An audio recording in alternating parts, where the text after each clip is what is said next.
Hello दोस्तों, NP education YouTube channel पर आपका बहुत बहुत स्वागत है और हम उम्मीद करते हैं आप स्वस्थ होंगे। आज हम लोग पढ़ेंगे संख्या पद्धति यानी नंबर सिस्टम का बहुत ही महत्वपूर्ण पार्ट, जिसका नाम क्या है भैया? संख्या ज्ञान। अगर हम बात करें तो संख्या ज्ञान के अंतर्गत हमको पढ़ना क्या क्या था? इसके पहले वाले पार्ट में हम लोगों ने पढ़ा था। सबसे पहले नंबर पे हमें संख्याओं के विषय में पढ़ना था, जिसका नाम था प्राकृतिक संख्या ना। चलिए एक बार रिकॉल कर लेते हैं कि हम प्राकृतिक संख्या किसे कहते हैं। तो हम लोगों ने पढ़ा था कि गिनती की संख्या को हम प्राकृतिक संख्या कहते हैं, यानी 1 2 3 4 5 6 ऐसे ही अनंत तक जो संख्याओं का समूह होता है वही प्राकृतिक संख्या। इसके बाद दूसरे नंबर पे हम लोगों ने क्या पढ़ा था भैया? तो जिसका नाम था पूर्ण संख्या। और पूर्ण संख्या में हम लोगों ने पढ़ा था कि जब हम प्राकृतिक संख्याओं में शून्य को सम्मिलित कर देते हैं तो संख्याओं का जो समूह बनता है उसे ही हम क्या कहते हैं?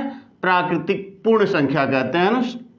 1 2 3 4 5 ऐसे ही अनंत तक हम कर सकते हैं। तो यह क्या हो जाएगा भैया? पूर्ण संख्या। यानी प्राकृतिक संख्या में हम किसे शामिल कर रहे थे? शून्य को। सही है। तीसरे नंबर पे जो हमको पढ़ना था वह था पूर्णांक संख्या। यही हम लोगों ने पढ़ा था ना, पूर्णांक संख्या। पूर्णांक संख्या में हम बात करें कि जब हम किसको शामिल कर देते हैं? प्राकृतिक संख्या में शून्य और ऋणात्मक, जैसे -1 -2 -3 ऐसे ही अनंत तक हम लोग चल रहे थे, वैसे इधर अगर चलें +1 +2 +3 ऐसे ही अनंत तक जो संख्याओं का समूह बनता है उसी को हम क्या कहते हैं? पूर्णांक संख्या। फिर पूर्णांक संख्या के बाद हम लोग क्या पढ़ रहे थे भैया? तो हम लोगों ने पढ़ा सम संख्या। सम संख्या ना। अब अगर हम सम संख्या की बात करें तो सम संख्या में हमने क्या पढ़ा था कि वह संख्या जो 2 से विभाजित हो जाए उसे हम सम संख्या कहते हैं, या इकाई का अंक 0 2 4 6 8 हो वह संख्या क्या होगी भैया? सम संख्या होगी। फिर अगले नंबर पे हमने पढ़ा था जिसका नाम था विषम संख्या। विषम संख्या में हम लोगों ने पढ़ा था कि वह संख्या जो 2 से विभाजित नहीं होती है उसे हम विषम संख्या कहते हैं। यानी जिसको हम लोग कह रहे थे 1 3 5 7 और 9, जिसके इकाई का अंक यह हो उसे हम क्या कहेंगे? विषम संख्या के अंतर्गत रख रहे थे ना। इसके बाद हम लोगों ने क्या पढ़ा था? तो आप कहेंगे भाज्य संख्या।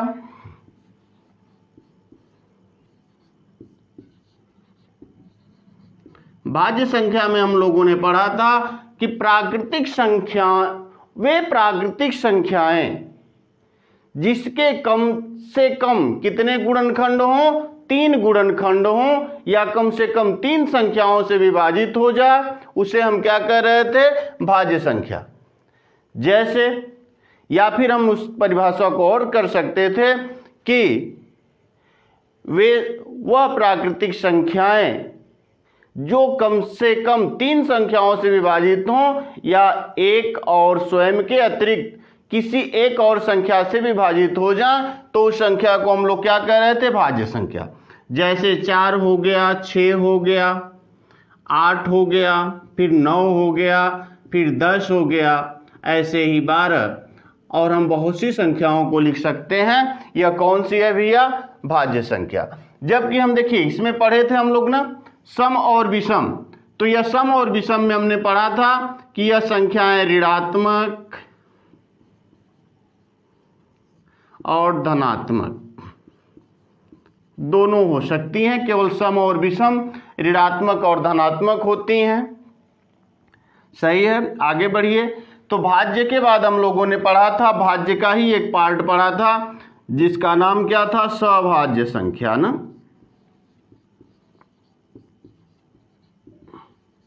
सभाज्य संख्या में हम लोगों ने पढ़ा था कि प्राकृतिक संख्याओं का वह युग्म, प्राकृतिक संख्याओं का वह युग्म जिसके कम से कम 2 गुणनखंड या 1 के अतिरिक्त कोई और गुणनखंड हो, उसे हम सभाज्य संख्या कहेंगे। जैसे मान लीजिए 2 है 10, 2 और 10 का एक युग्म बन गया। अगला युग्म मान लीजिए 5 और 15 का बन गया। फिर अगला युग्म मान लीजिए 10 और 20 का बन गया। तो यहाँ ध्यान दीजिए, 1 से तो विभाजित हो रहे हैं, इसके अलावा दूसरी संख्या यानी 2 भी इसको विभाजित कर देगी। देखिए यह 1 से तो विभाजित दोनों हो रही हैं, इसके अलावा 5 से विभाजित हो जाएंगी। वैसे ही यहाँ देखिए 1 से दोनों विभाजित हो रहे हैं, वैसे ही 2 से भी विभाजित होंगे, 5 से भी विभाजित होंगे और 10 से भी विभाजित होंगे। तो इसलिए हम कह सकते हैं कि यह कैसी संख्याएं हैं? सभाज्य संख्याएं। फिर हम लोगों ने पढ़ा था अगला नंबर कौन सा भैया? तो उसका नाम था अभाज्य संख्या।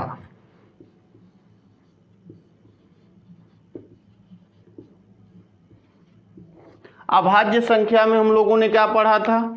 तो वे प्राकृतिक संख्याएं जिसके केवल और केवल 2 गुणनखंड हों, यानी कि वे प्राकृतिक संख्याएं जो केवल और केवल 1 और स्वयं से विभाजित होती हों, इसके अलावा किसी और संख्या से विभाजित न होती हों, उसे हम क्या कह रहे थे?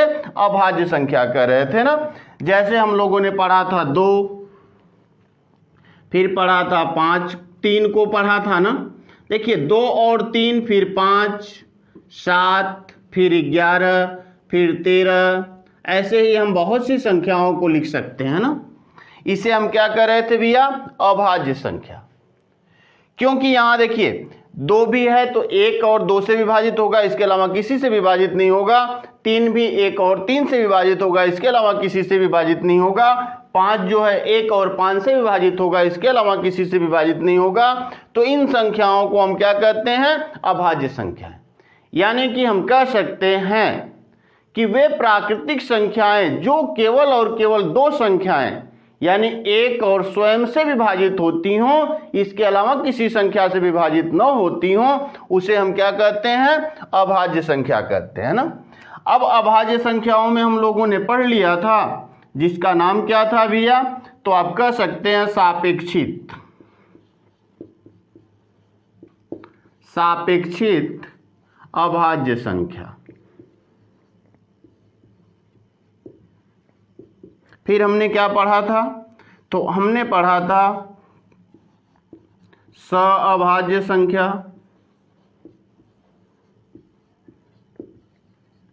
फिर अगला नंबर हमने पढ़ा था जुड़वा अभाज्य संख्या।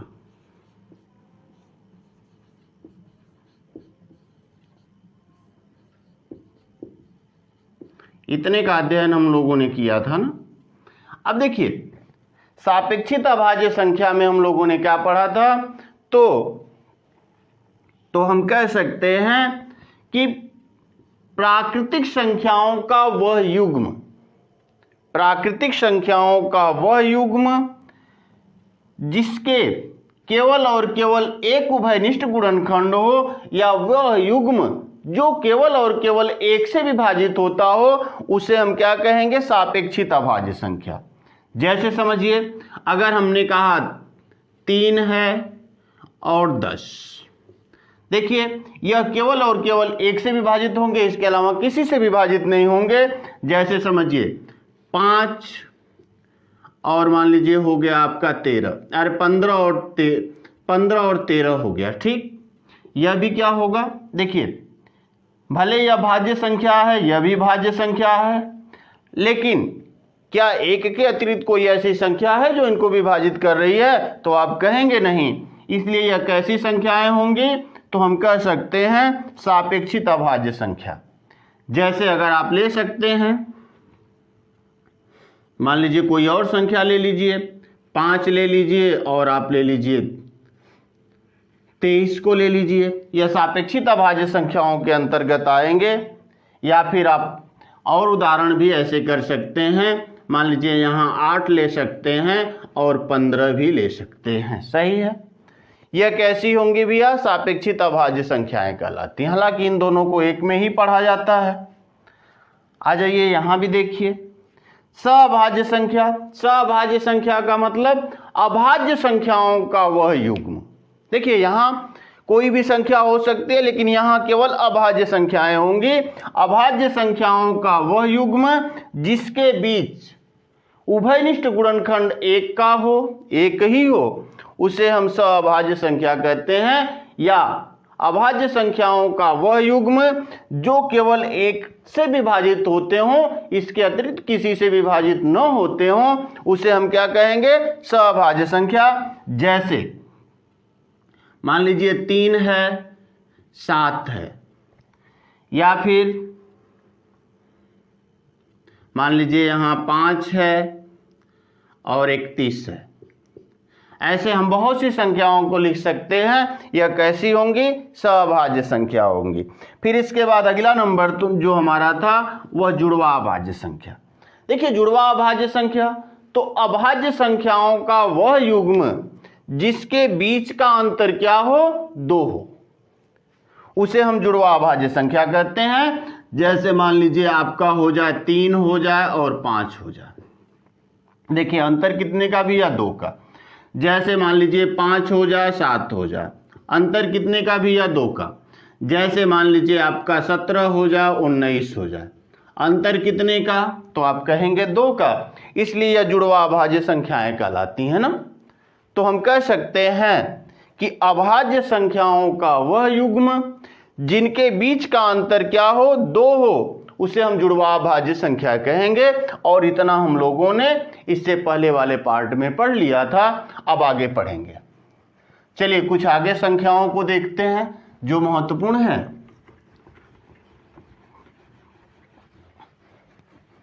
अब क्या पढ़ना था भैया? तो उससे आगे हमें चलना था जिसका नाम है परिमेय संख्या ना, यानी जिसको हम बोलते हैं रेशनल नंबर। जिसका नाम क्या है भैया? परिमेय संख्या। परिमेय संख्या, जिसको हम क्या कहते हैं? रीजनल नंबर ना।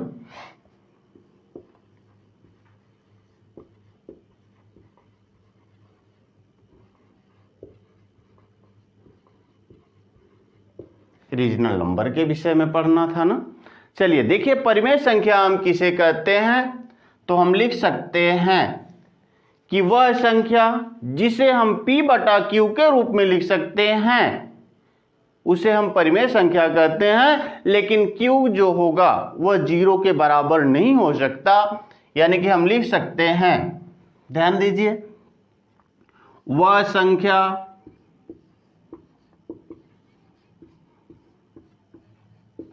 जिसे P/Q के रूप में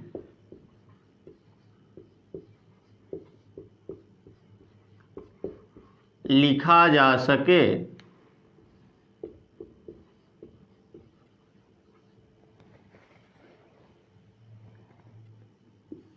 जहां Q किसके बराबर नहीं होना चाहिए भैया? 0 के ना। Q 0 के बराबर न हो उसे हम परिमेय संख्या कहते हैं।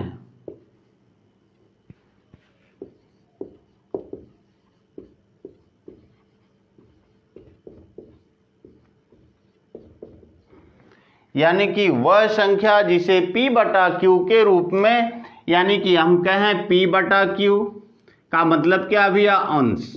जो ऊपर होता है उसको अंश बोलते हैं। यह क्या होगा? हर। यानी जिसे अंश और हर के रूप में लिखा जाए उसे हम क्या कहते हैं?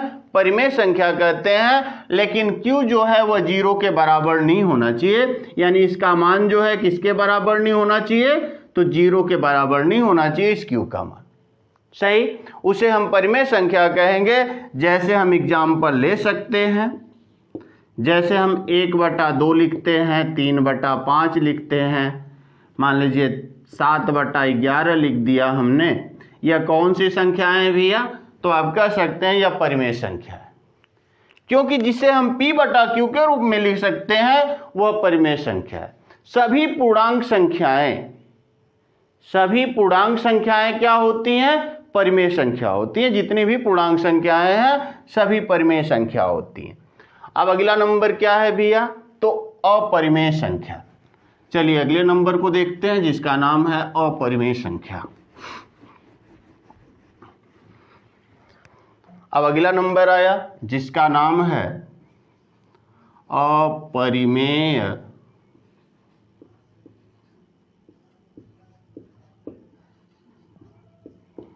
यानी कि इरेशनल नंबर।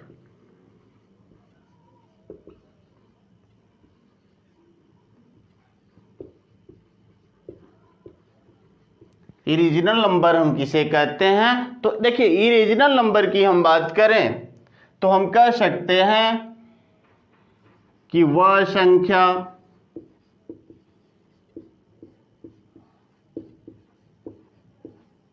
जिसे P/Q के रूप में न लिखा जा सके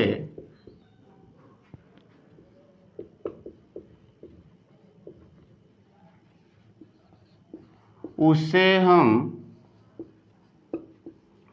अपरिमेय संख्या कहते हैं।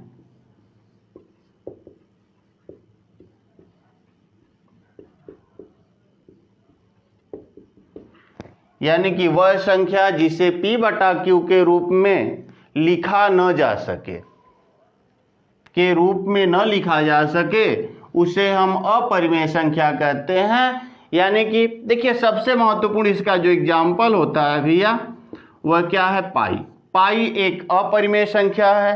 फिर जैसे करनी में 3 हो गया, करनी में 5 हो गया, करनी में 7 हो गया, यह कैसी संख्याएं हैं? तो इसे हम कह सकते हैं कि यह एक अपरिमेय संख्या है। जैसे आप कह सकते हैं माइनस करनी में 7, माइनस करनी में जितनी भी माइनस वाली संख्याएं भी करने में हम लेते हैं उसे अपरिमेय संख्या कहते हैं ना। यानी जिसे हम कहें कि जिसे P/Q के रूप में न लिखा जा सके उसे हम क्या कहते हैं? तो उसे हम अपरिमेय संख्या कहते हैं। अब एक और रह गया जिसका नाम है वास्तविक संख्याएं। चलिए एक और पढ़ लेते हैं जिसका नाम है भैया वास्तविक संख्या। वास्तविक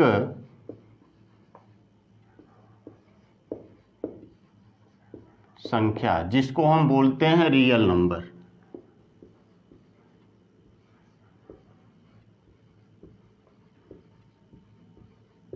देखिए रियल नंबर क्या होता है?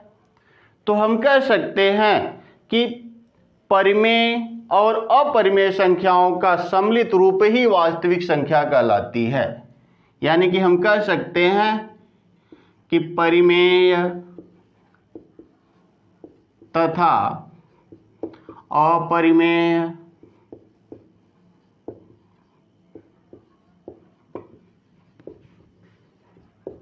संख्याओं का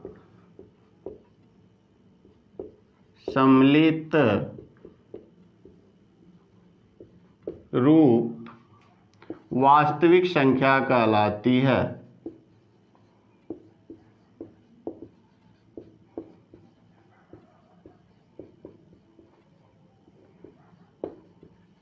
यानी कि हम कहें कि वास्तविक संख्याओं के अंतर्गत कौन कौन संख्याएं शामिल होती हैं? तो परिमेय और अपरिमेय दोनों संख्याएं शामिल होती हैं। किसके अंतर्गत भैया? वास्तविक संख्याओं के अंतर्गत ना। अगर हम वास्तविक संख्याओं के अंतर्गत देखें तो परिमेय और अपरिमेय संख्या को भी रखते हैं। यानी इसका एग्जाम्पल जो हो जाएगा तो आप कह सकते हैं 1/2, 3/5 के अलावा पाई भी हो सकता है, करनी में 2 हो सकता है, करनी में 3 हो सकता है। ऐसे हम बहुत सी संख्याओं को रख सकते हैं। इसे ही हम क्या कहते हैं भैया? वास्तविक संख्याएं कहते हैं ना। तो देखिए इतनी संख्याएं हमारी हैं, इतनी संख्याओं के विषय में हमें पढ़ना था। लेकिन जो सबसे महत्वपूर्ण है वह क्या है भैया? यहाँ से एक चार्ट है जिसका अध्ययन हम लोग अभी करेंगे। आइए एक चार्ट का अध्ययन करते हैं जहाँ से एग्जाम में क्वेश्चन पूछे जाते हैं। तो आइए हम उस चार्ट का अध्ययन करेंगे जो काफी महत्वपूर्ण चार्ट होगा। देखिए अगर हम बात करें तो जो हम संख्या पढ़ रहे थे भैया, संख्या कितने प्रकार की थी? 2 प्रकार की संख्याएं होती हैं। एक होती है वास्तविक संख्या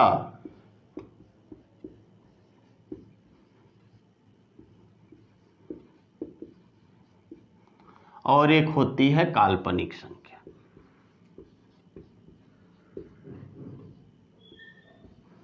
कहिएगा अभी तो काल्पनिक संख्या के विषय में बताया नहीं गया। देखिए वास्तविक संख्या को हमने पढ़ लिया, लेकिन काल्पनिक संख्या क्या होती है? तो अगर हम बात करें, वास्तव में काल्पनिक संख्याएं नहीं होती हैं, लेकिन हम संख्याओं को काल्पनिक संख्या बना देते हैं। जैसे हमने कहा करनी में -4, अगर करनी में -4 हो गया, अगर वहीं होता, देखिए माइनस करनी में 4 होता तब तो यह वास्तविक संख्या के अंतर्गत आ जाती, लेकिन यहां करनी में -4 है तो इसका वास्तव में अगर कहा जाए तो कोई निश्चित मान नहीं है, इसलिए इसको हम काल्पनिक संख्या के अंतर्गत रख देते हैं ना। यह काल्पनिक संख्या है। किसी भी संख्या के यानी करनी में अगर कहीं भी आपने लगा दिया तो यह क्या बन जाएगी? संख्या को काल्पनिक बना देती है। इसलिए हम कह सकते हैं कि जब हम करनी में ऋणात्मक संख्या को ले लेते हैं और उसका वर्गमूल निकालते हैं तो यह संख्या को क्या कर देता है? काल्पनिक बना देता है। अब अगला नंबर जो था भैया वास्तविक संख्या।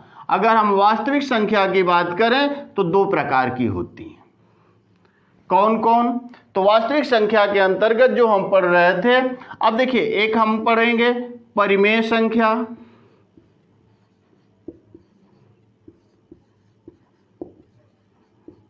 ठीक है। चलिए इधर आप परिमेय कर लीजिए। देखिए वास्तविक संख्या के अंतर्गत हमें क्या पढ़ना है? अपरिमेय संख्या,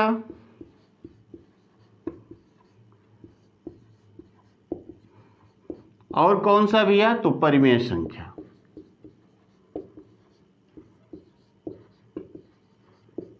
अपरिमेय और परिमेय संख्या को हमने पढ़ लिया था। फिर ध्यान दीजिए, परिमेय संख्या को भी हम 2 रूपों में बांट सकते हैं। तो कौन कौन सा? देखिए परिमेय संख्या में आता है, एक तो होता है भिन्न संख्याएं, भिन्न संख्या। फिर एक आता है जो हमारा क्या नाम है भैया? तो जिसको हम कह सकते हैं पूर्णांक संख्याएं।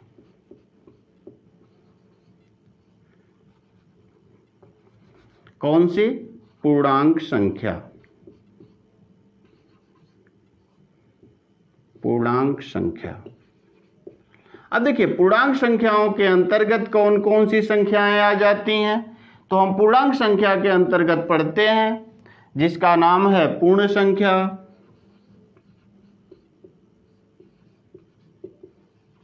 फिर हम पढ़ते हैं भैया प्राकृतिक संख्या,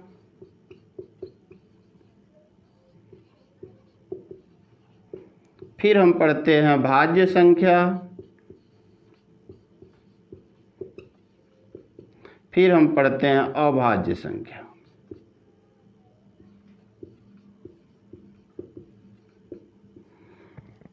अब देखिए पूर्णांक संख्याओं के अंतर्गत 2 संख्याएं और आती हैं जिसका नाम है सम संख्या और अगला है विषम संख्या।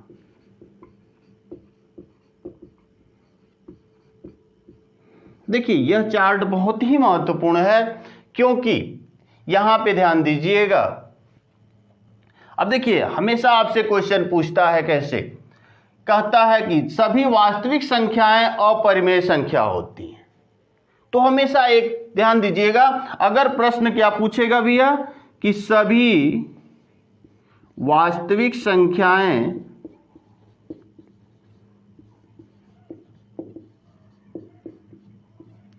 अपरिमेय संख्या होती हैं,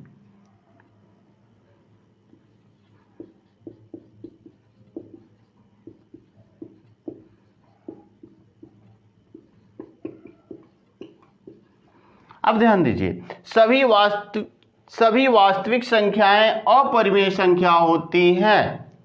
तो अब यहां से ध्यान दीजिए, सभी वास्तविक संख्याएं अपरिमेय संख्या होती हैं, तो आपका जवाब क्या होगा? तो आप कहेंगे नहीं ना। क्यों? क्योंकि वास्तविक संख्याओं में कौन कौन आता है? देखिए अपरिमेय संख्या भी आती है और परिमेय संख्या भी आती है ना। तो अगर कभी भी पूछे कि क्या सभी वास्तविक संख्याएं अपरिमेय संख्या होंगी, तो आपका जवाब होगा नहीं। लेकिन वहीं पूछे कि नहीं सभी अपरिमेय संख्या, देखिए क्वेश्चन क्या पूछ सकता है कि सभी अपरिमेय संख्या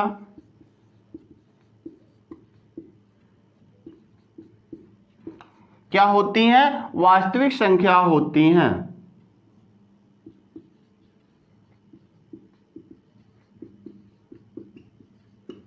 तो आपका क्या उत्तर होगा भैया?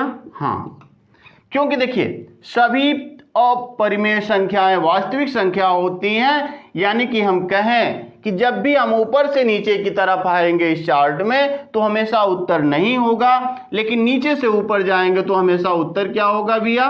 हाँ होगा ना। वैसे ही यहां समझिए, सभी वास्तविक संख्याएं परिमेय संख्या होती हैं, तो आपका उत्तर क्या होगा? नहीं। सही है। लेकिन पूछा है नहीं सभी परिमेय संख्याएं वास्तविक संख्या होती हैं, तो उत्तर क्या होगा भैया? हाँ होगा ना।